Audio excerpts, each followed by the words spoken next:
ओम शांति। आज भोली दादी का विशेष दिन है, उनकी पुण्यतिथि है। भोली दादी का लौकिक नाम देवी था।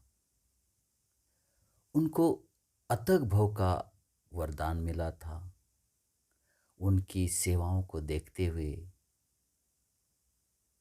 बाबा ने उनके ऊपर भोलेनाथ भंडारी की जिम्मेवारी दी थी। भोली दादी यज्ञ की शुरुआत में ही अपनी बच्ची मीरा के साथ बाबा के यज्ञ में समर्पित हुई थी और अथक सेवा करते करते उन्होंने अंतिम समय तक, माना 9 फरवरी 2007 तक, उन्होंने बाबा की सेवा में हड्डी हड्डी लगाई। भोली दादी सचमुच हमें माँ जैसी प्यार करती। इसलिए मुझे 2-4 लाइनें याद आती है।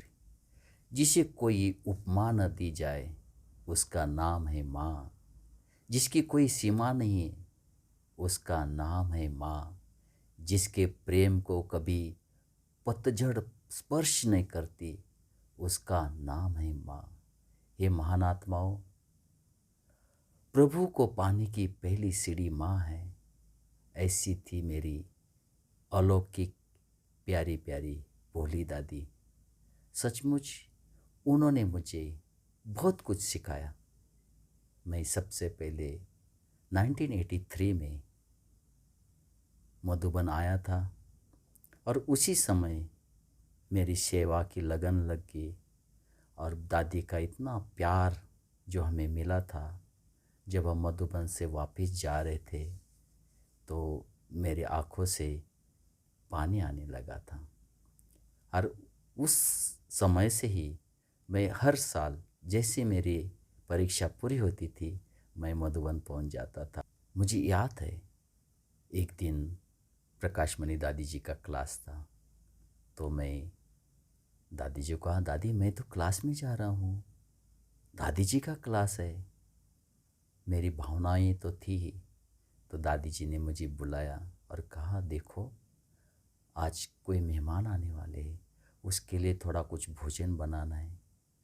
आप चले जाओगे तो कोई बात नहीं, लेकिन मेहमान को अगर भोजन सही मिलेगा नहीं तो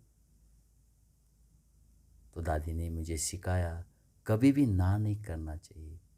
और कौन सी सेवा महत्व की है।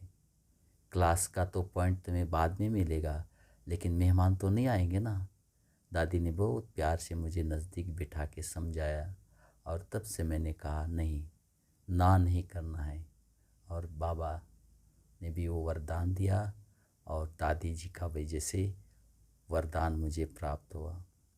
ऐसे एक दिन की बात है, हम वहाँ भोजन खिलाने की ड्यूटी में थे और वहाँ नई नई लिफ्ट लगी थी और बहुत सिंपल थी।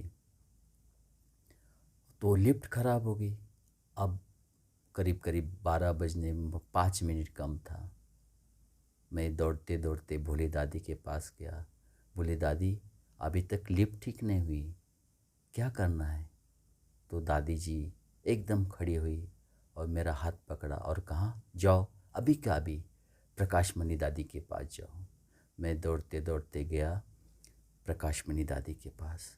मुझे कुछ समझ में नहीं आ रहा था। जैसे दादी के पास ऑफिस में मैं गया तो दादी जी ने कहा, क्या हुआ क्या हुआ। तो दादी जी को मैंने कहा, दादी जी 12 बजने वाले हैं और अभी तक भोजन डाइनिंग में नहीं आया है। अच्छा ऐसी बात है, मैं चलती हूँ ना। कमाल है, दादी मेरे साथ आई और जैसे ही भंडारे में पहुंची दादी जी, वह करीब पांडव थे काफ़ी 25-30। तो दादी ने कहा, चलो आओ पांडव, जाओ सुभाष के साथ जाओ और भोजन लेके आओ। और सचमुच 25 पांडव हमारे साथ आए और 5 मिनट के अंदर भोजन डाइनिंग में पहुंच गया।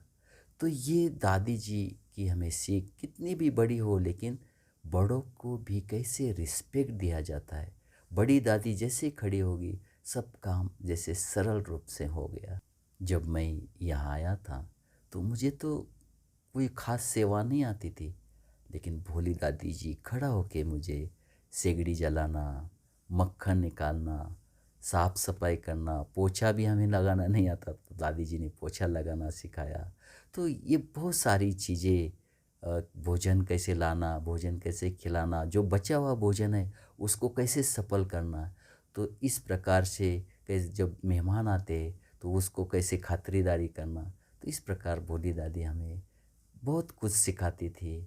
और मधुबन में कुछ भी हो, छोटी मोटी भूल भी हो, गलती भी हो, या कुछ काम करना हो या घर जाने के लिए छुट्टी लेना हो, तो हम बड़ी दादी के पास कभी नहीं जाते थे, हम सीधा भोली दादी के पास जाते थे और भोली दादी ही मुझे छुट्टी देती थी।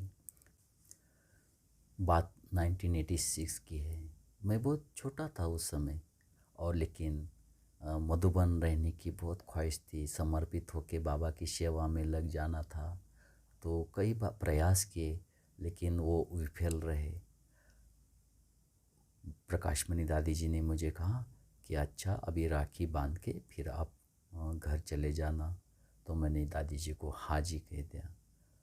दूसरे दिन राखी का प्रोग्राम था।